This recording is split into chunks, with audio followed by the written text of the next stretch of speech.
ጽምዶ ዘደንገጾ አብይ አሕመድ ህዝብ ትግራይ ምስ ህዝብ አምሓራ ናብ ዘይዛር ኩናት ከኣትው እሞ ኣብ ስልጣን ክጸንሕ ዝገብሮ ሽርሕ ቀጺሉ ኣሎ። ካብ ኮማንድ ሰራዊት ትግራይ ንኹለን ኣርምታት ዝተዋሃበ ሓበሬታ መንግስቲ ብልጽግና ግብጽ ሱዳንን ኤርትራን ምስ ናይ ውሽጢ ተቃውምቲ ኮይኖም ክወርኑ እዮም ክብል ናብ ሕቡራት መንግስታት ደብዳቤ እትዩ። ዘይሕጋዊ ጉጅለ ህወሓት ሰብኣዊ ሓገዝ ንፖለቲካዊ ረብሑ የውዕል ኣሎ ይብል ኮሚሽነር ሸፈራው ተክለማርያም። ወጥሪ ኩናት ቀርኒ ኣፍሪቃ ኣብ ዝለዓለ ደረጃ በፂሑ ኣሎ። ናይ ኢጋድ ዋና ጸሓፊ ዶክተር ወርቅነህ ገበየሁ ትማሊ 30 ሐምሌ 2026 ናብ ካርቱም ኣትየሎም። ካይሮ ጽምዶ ኣሜሪካ እንታይ ተዘራሪቦም? ኣብ ላይ ምብራቅ ኩነታት ናብ ዝኸፈ ደረጃ ገጹ የምራሕ ከም ዘሎ ተሓቢሩ ኣሎ። ዝተኸበረ ሰላምታና ኣብ በቢ ዘለኹም ተመኒና ክቡራት ተኸታተልቲ ዕለታዊ መደብና ዜናታት ዝዕለት በርእስተ ዜና ፈሊምና ናብ ዝርዝሮም ከነስግረኩም።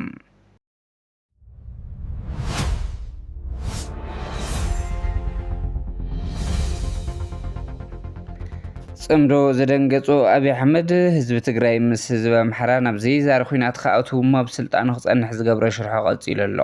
ህዝቢ ትግራይ ህዝቢ አምሓራ ንኽቃተሉ ትረኻ ሒዙ መጽዩ ግን ካብኡ ንላዕሊ ቀታሊ ስለ ዘየለ እዚ እኹል ምስክር እዮም።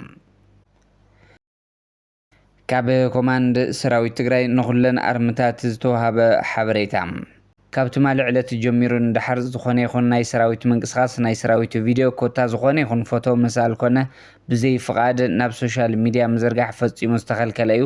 ዝኾነ ይኹን ናይ ሰራዊት ሚስጥር ናብ ሚድያ ምቅላሕ ወይ ከዓ ናብ ዘይምልከቶ ኣካል ምብጻሕ ወይ እውን ፈጺሙ ዝተኾነነ እዩ። እዚ ገይሩ ወይ ክገብር ዝተረኸበ ብገበን ተሓታት ይኸውን።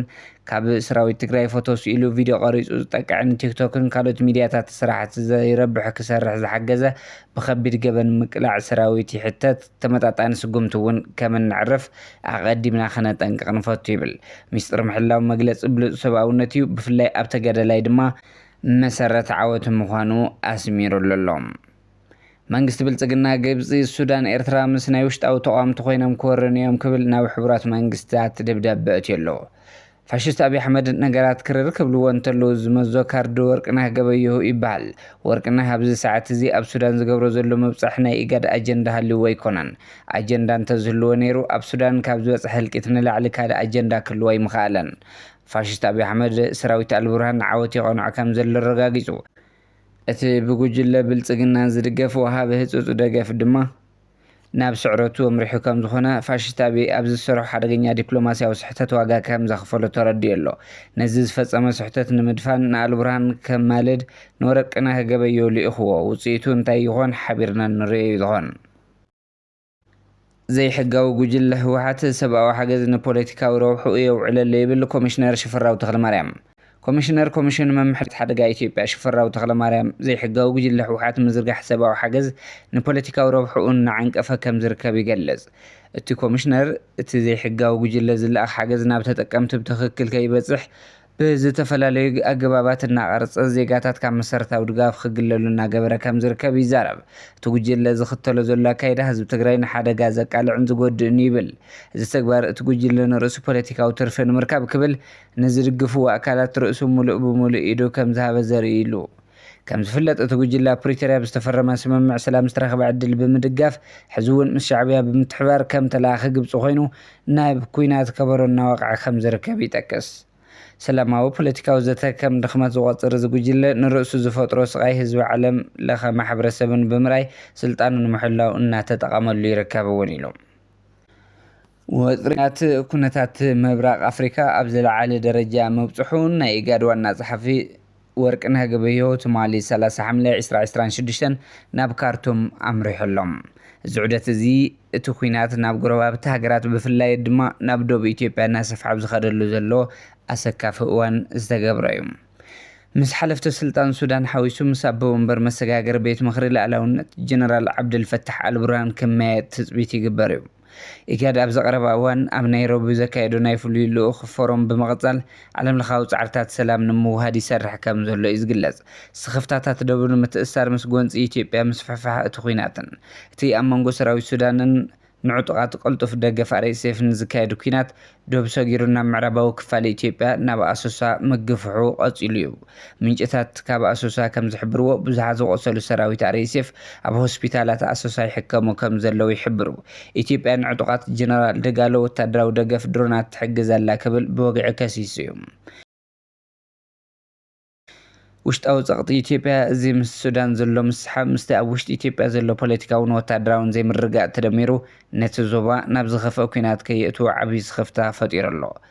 እምበር ከስ ዋና ጸሓፊ ኢጋድ ዶክተር ወርቅነህ ገበየሁ ኣብዚ ተኣፋፊ እዋን እዩ ናብ ካርቱም ሱዳን ኣትዩ ዘሎ። ወርቅነህ ገበየሁ ልኡኽ ብልጽግና ምዃኑ ጀነራል አልቡርሃን ኣንዳዕዲዑ እዩ ዝፈልጥ። ብልጽግና ኣብ ሱዳን ዝፈጸሞ መጥቃዕቲ ብመረዳእታ ደጊፉ ንዓለም ለኸ ማሕበረሰብ ኣፍሊጡ እዩ። ይኹን እምበር ብልጽግና ኣብ ሱዳን መጥቃዕቲ ድሮን ደው ኣይበለን ሕሉፍ ሓሊፉ ኣብ መሰልጠኒ ወታደራት ህርሶ ሰራዊት ሕመቲ ተቐቢሉ ከስልጥን ምድላዋቱ ወጊኑ እዩ። ኣብ ልዕሊ እዚ ብኣንፈት ቤንሻንጉል ጉሙዝ ንልዕሊ 1 ዓመት ንሱዳን ከጥቅዕ ሓግዩ ኣብ ቀረባ ተደምሲስዎ እዩ። ሎሚ ዝካየድ ዘሎ ሸፈጥ ግን ካብ ጅምሮ ዝፈሸለ እዩ። ምስ ብልጽግና ተሰሊፉ ዝነበረ ደቡብ ሱዳን ፍትሒ ከተካይድ ትሸባሸበላ። ኣብ ዘቕነ ክልቲአን ሱዳን ኣፈላላይ ንምፍታሕ ድሕሪ መጋረጃ ምርካብ ጀሚረን ኣለዋ። ኢሚራት ብናታ ውፅያ ልዕሊ 3 ሃገራት ዝተሳተፋሉ ኣንጻር ሱዳን ሕመቲ ዝሰዕረሉ ዘሎ መንገዲ ንተንተንቲ ዘግረመ ሓቂ ኮይኑ እዩ። ካይሮ ጽምዶ ኣሜሪካ እንታይ ተዘራሪቦም? ላዕለዋይ ኣማኻሪ ፕሬዚደንት ኣሜሪካ ዶናልድ ትራምፕ ዝኾነ ማሳድ ቦሎስ ቅድሚ ሓደ ሰሙን ኣብ ካይሮ ምስ ሚኒስትራት ጉዳያት ወጻኢ ግብፂ፣ ኤርትራን ሶማልያን ዘካየዱ ርክብ ጸረ ኢትዮጵያ ዝኾኑ ትሕዝቶ ከም ዘይብሉ ኣፍሊጡ እዩ። እቲ ላዕለዋይ ኣማኻሪ ጉዳያት ዓረብን ኣፍሪቃን ኣብ ማሕበራዊ መራኸቢ ኤክስ ኣብ ዘርግሖ ሓበሬታ እቲ ምስ ሚኒስትራት ጉዳያት ወጻኢ እዘን 3 ሃገራት ዝተገብረ ዝርርብ ዘይግባእ ትርጉም መልክዕን ተዋሂብዎ ከም ዝተቃልሐ ገሊጹ ኣሎ። መስዓድ ብሎስ ኣብ ካይሮ ምስ ሚኒስተር ጉዳያት ወጻኢ ኤርትራ ኣቶ ዑስማን ሳልሕ፣ ሚኒስትር ጉዳያት ወጻኢ ግብፂ ዶክተር ባድር ዓብደልዓጢ ከምኡውን ሚኒስትር ጉዳያት ወጻኢ ሶማልያ ኣሕመድ ፊቂ ብተናጸል ብምርኻብ ብዛዕባ ሰላም ጸጥታን ምርግጋእን ቀርኒ ኣፍሪቃ ከም ዝተዛተየ ኣብቲ እዋን ገሊጹ ነይሩ። ሚኒስትር ጉዳያት ወጻኢ ግብፅን ኤርትራን ኣብ ካይሮ ድሕሪ ምርኻቦም ጸጥታን ምምሕዳርን ቀይሕ ባሕሪ ብመሰረት ኣህጉራዊ ሕጊ ናይተን ኣብ ገማገም ባሕሪ ዝርከባ ሃገራት ጥራሕ እዩ ዝብል መግለፂ ብምውፃእ ኣንጻር እቲ ኢትዮጵያ ተልዕሎ ዘላ ሕቶ ኣፍ ደገ ባሕሪ ዘለዎ መርገፂ ኣነፂሮም ነይሮም። ነዚ ከም መበገሲ ብምውሳድ ድማ ሚኒስትር ጉዳያት ወጻኢ ኢትዮጵያ ዞባ ርክብ ንኢትዮጵያ ብኸበባ ንምጥቃዕ ዝዓለመ ፖለቲካዊ ምንቅስቓስ ከም ዝመስል ስጋቱ ገሊጹ ነይሩ እዩ። ይኹን እምበር እቲ ላዕለዋይ ኣማኻሪ ፕሬዚደንት ትራምፕ ረቡዕ ኣብ መራኸቢ ኤክስ ኣብ ዘርግሖ መልእኽቲ ነቶም ጸብጻባት ሓሶትን ኣደናገርትን ክብል ብምውቃስ ንዲፕሎማሲ ኣሜሪካ ብዘይ ኣገባብ መልክዑ ከም ዘቕረቦ ሓቢሩ እዩ። ኣብ ማእኸላይ ምብራቕ ኩነታት ናብ ዝኸፍአ ደረጃ የምርሕ ኣሎ። ሓይልታት ኣሜሪካ ኣብ ደሴት ቀሽም 6 ናይ ስድራ ቤት ኣባይቲ ደብዲቦም ብሰንኪ እዚ መጥቃዕቲ 4 ኣቦታት 2 ኣዴታት 1 ወዲ 3 ዓመት ህፃን ተቐቲሎም። ሕዚ ኣብዚ ሕዚ ሰዓት 2 ተወሰኽቲ ህፃናት ኣብ መንጎ ሞትን ሕውየትን ከም ዝርከቡ ይግለጽ። ናይ ኢራን ሓይልታት መከላኸሊ ሰውራ ጽኑዕ ናይ ሕነ መፍላይ ስጉምቲ ምውሳድ ገሊጾም። ኣብ ዮርዳኖስ ኣብ ዝርከብ መዓስከር መዋፋቕ ሳልስቲ 7 መኮንናት ኣሜሪካን 2 ናይ ጽገና ሰራሕተኛታት መቕታሎም ሓቢሩ። ፕሬዚደንት ኣሜሪካ ዶናልድ ትራምፕ ኣብዚ ጉዳይ ኣዝዩ ከም ዝተቆጥዐ ተገሊጹ ኣሎ። ፕሬዚደንት ኣዝዩ ተቆጢዑ ኣሎ። ኢራናውያን ከምዚ ዝበለ ከቢድ ብድሆ ከጋጥሞምና እዮም ኢሎም ፈጺሞ ኣይመገመቱን። ዳንኬን መኽዝን ተተኮስታት ጸወር ኣብ ዓብዪ ስጋት ወዲቑ ምህላው እዚ ጎንፂ እዚ እንተቐፂሉ ተኸታታሊ ስትራቴጂካዊ ስዕረታት ከጋጥም ከም ዝኽእል የጠንቅቕ ኣሎ። ትራምፕ ምስ ላዕለዎት ሓለፍቲ ሃገራዊ ድሕነት ኣብ ዝገበረ ኣኼባ ብዛዕባ እቲ ኣብ ልዕሊ ኢራን ዘለዉ ውሱን ወታደራዊ መራፅታት ኣዝዩ ተጨኒቑ ይርከብ። ኣብ ውሽጢ እዘን ዝቕፅል 48 ሰዓታት ዝሓየለ መጥቃዕቲ ንኽፍጽሙ ንሄግስተንን ንሰራዊቱን ይደፋፍእ ከም ዘሎ ገለ ምንጭታት ይሕብሩ። እምበር ከስ ክቡራት ተኸታተልቲ መደብና ዜናታት እዚ ዕለት ኣብዚ ከንቢትና ሰሰናይ ንዓኹም። ሰላም ንዓኸ ትግራይ።